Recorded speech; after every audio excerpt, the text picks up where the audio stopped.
What's up, MMA fans? Today we are catching up with Renato Moicano. How are you, Renato? What's up, Marcelo Alonso? Very good. How about you? Fine, fine. We're missing you, man. 2022, no fights. You fought 3 times in 2022, but not even once in 2023. What happened? Unfortunately, I got hurt. I had a meniscal repair on my left knee, and I was dealing with this injury throughout the year. I was working on my knee and working on improvements and to get better. But finally, we have a fight uh, February 3rd, and it's going to be a show. Don't miss. Yeah, you're gonna face Drew Dober, who is coming from a good moment in the UFC. Tell us about what can we expect for this fight, the camp, and everything. The camp went very good. We are almost done. Monday I will train the last session of wrestling and go to Vegas. And about the matchup, Dobe is a very tough opponent. He's a striker, solid striker, good chin, solid takedown defense. But I will beat him on February 3rd. There is no doubt in my mind. I had the one of the best training camps. Everything is fine. Everything is good. And no disrespect to Dober. I respect him as a fighter, but I just think I am better.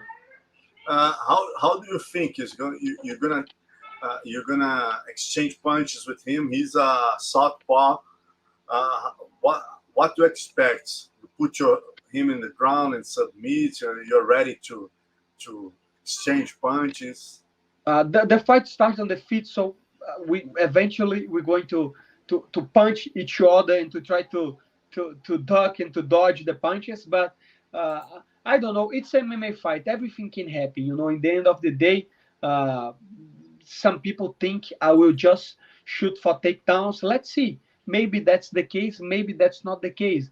I had fight in the past that I didn't shoot for takedowns, and I have fights in the past that I shoot in the first minute. So I guess people are going to have to wait to find out.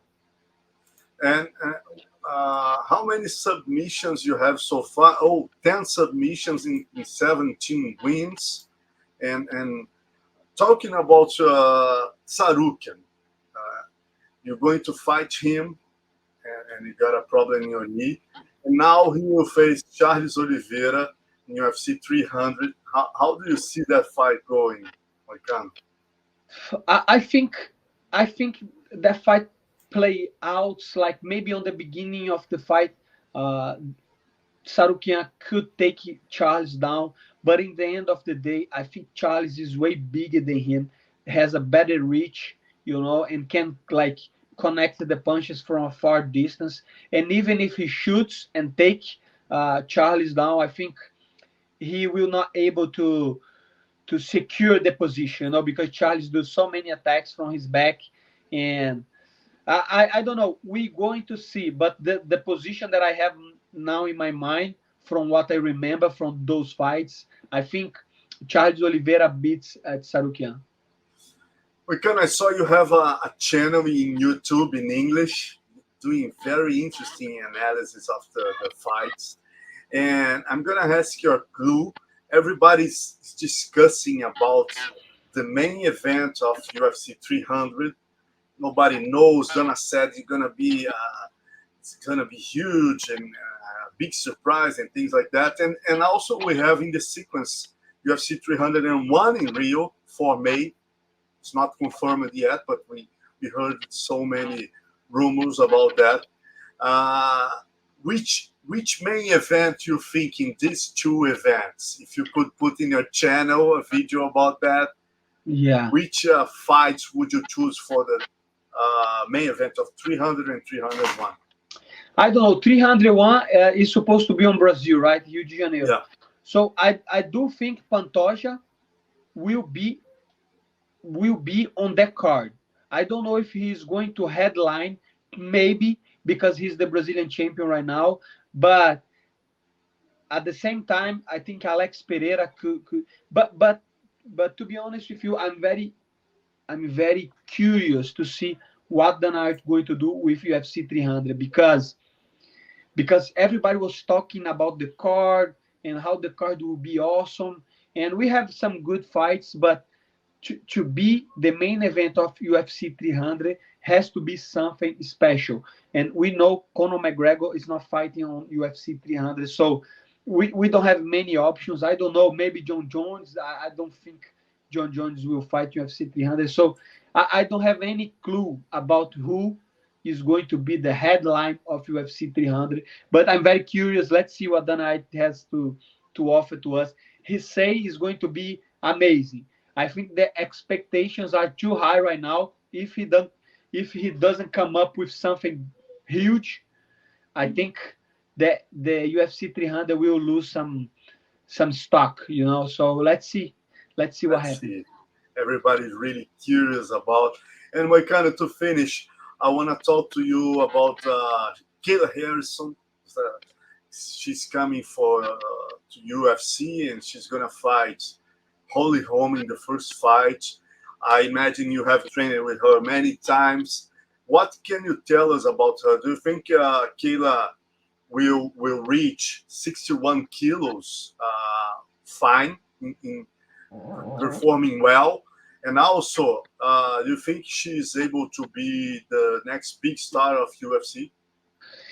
Yeah, I have trained with Kayla Harrison a couple times, not much, maybe once or twice. I don't remember how many times, but one thing is for sure. I think she is the strongest woman that I ever training with.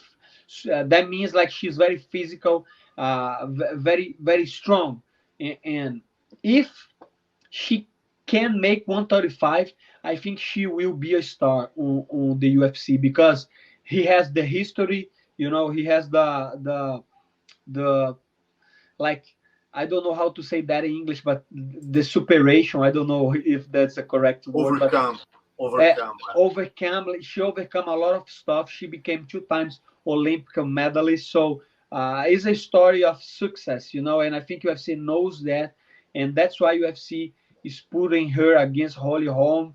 And I think it's just a test if she can make 135. If she can make 135 and perform, no doubt that she's going to be a star in UFC because of the personality, because of the accomplishments outside the MMA, in MMA too.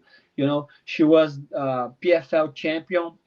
She got the $1 million tournament, and then two Olympic gold medalists in judo. So I mean, what else can you ask? You know, that's a lot. But again, from what I see on the gym, she's very big for a woman, you know, especially 135. She's big, she is strong, and I don't think it's going to be easy for her to make 135. But if she can make it, she's going to be a star for sure. Moicano, in case you beat Drew Dober Saturday, you have someone in your mind. You always make nice speeches. Moicano want money, and you talk about your next opponent. You have someone in your mind, and also, how do you imagine to win that fight? So, two Uh, questions: how do you imagine to win that fight, and then who would you ask after the fight? I don't know. MMA changed so fast. I'm not thinking specifically about a name right now. I only focus on winning. You know, I want the win. I want the W. I want the money. I want to climb the rankings, and I want to fight better, not better, like better ranked fighters and do double stuff. But again, I believe in myself. And February 3rd, we're going to find out who is better, who is the best, and I think is Manny Moicano. So, to finish, give us your address in YouTube, and also you have like a new brand, Moicano Wants Money. Tell Sherdog fans about that. What's up, Sherdog fans? If you can, I would appreciate very much if you join and subscribe my YouTube channel, Money Moicano channel. I talk about MMA. This past month, I didn't post too much because, of course, I have a fight and I'm focused 100% on that. And not only that, but if you can support me, go to moneymoicano.com and you're going to see a lot of merch, t-shirts, hats, and soon we will have fight gears, you know. So Stay tuned, and if you can, buy some merch. Take a look on the merch. Very good stuff, high quality stuff. It's not cheap stuff. Not like uh, a t-shirt that on the first watch got destroyed. No, that's good quality clothes and merch. So if you can, take a look, subscribe to my channel, and if you can, cheer for us February 3rd. Nice. Thank you, Moicano. Always a pleasure to talk to you. Good luck Saturday. Thank you so much. Always a pleasure, my friend. Thank you so much, Sherdog fans. Us.